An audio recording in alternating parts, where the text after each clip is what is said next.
افغانستان میں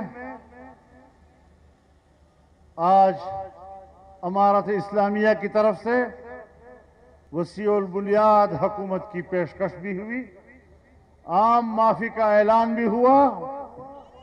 20 سال میں ان کے ساتھ جو ہوا، گوانٹانامو بے میں ہوا، بگرام جیل میں ہوا، شبرغان جیل میں ہوا، جو انسانی مظالم ان کے ساتھ ہوئے، آج انہوں نے سب کچھ معاف کر دیا ہے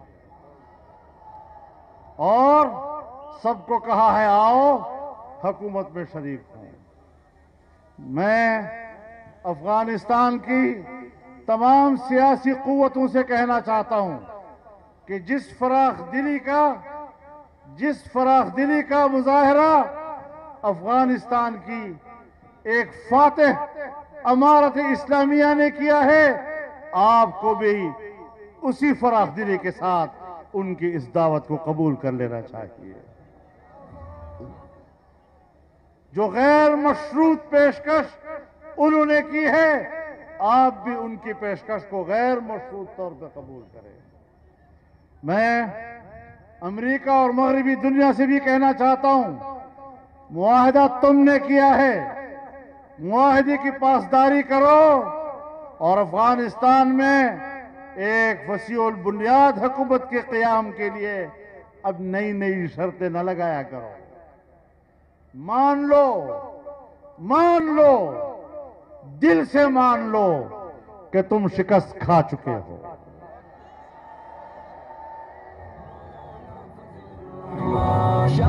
اگر امریکہ اور ناٹو افغانستان کی شکست خوردہ قوتیں ہیں، کبھی شکست خوردہ قوت اخلاقی طور پر بھی یہ جرت نہیں کیا کرتا کہ وہ نئی شرائط لگائیں اور بلیک میل کرنے کی کوشش کریں۔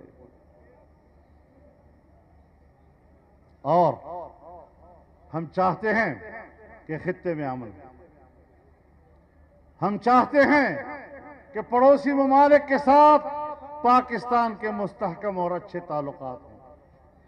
ہم افغانستان کے اندر وہاں کا سیاسی استحکام پاکستان کا مفاد سمجھتے ہیں۔ ایران کے ساتھ تعلق، چائنا کے ساتھ تعلق، ہندوستان کی صورتحال پر ایک مضبوط عوام کی نمائندہ حکومت ہی کوئی پالیسی بنا سکتی ہے۔ یہ ڈرپوک، اب کیا ان کو کہوں، یہ کیا چیز ہے، یہ پاکستان کی پالیسی بنا سکتے ہیں؟ یہ اس بات کی پالیسی بنا سکتے ہیں کہ ہم نے آج کا دن کس نشے میں گزارنا ہے؟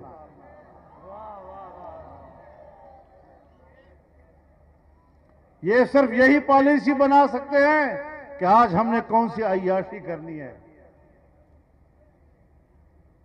ملک کو چلانا، کسی دوسرے ملک کا اعتماد لینا، تم سے تو کوئی بات کرنے کو تیار نہیں ہے۔ ابھی سلامتی کونسل کا اجلاس ہوا، افغانستان کے مسئلے پر ہندوستان کو اس میں شریک کیا گیا، لیکن پاکستان کے مندوب کو اس پہ شریک نہیں کیا گیا۔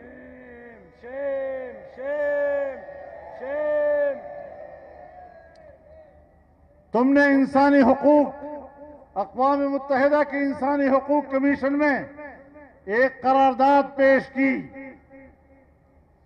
تمہیں تو یہ بھی پتہ نہیں تھا کہ اس کمیشن کے ارکان کتنے ہیں۔ ہماری وزارت خارجہ بیان دیتی تھی 57 ممالک کی ہمیں حمایت حاصل ہے، 57 ممالک کی۔ پتہ چلا کہ کل اراکین ہی 47 ہیں، 57 ہیں ہی نہیں۔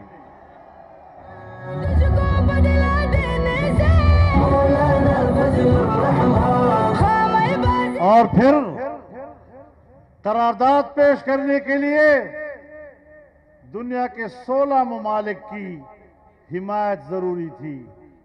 ہم 16 ممالک کی حمایت بھی حاصل نہیں کر سکے۔ پاکستانیوں، اب تو ذرا سوچ لو کہ ہم نے قربانیاں دے کر پاکستان کو بچانا ہے قربانیاں دے کر پاکستان حاصل کیا گیا، آج وہی پاکستان اپنی بقا کے لیے ہم سے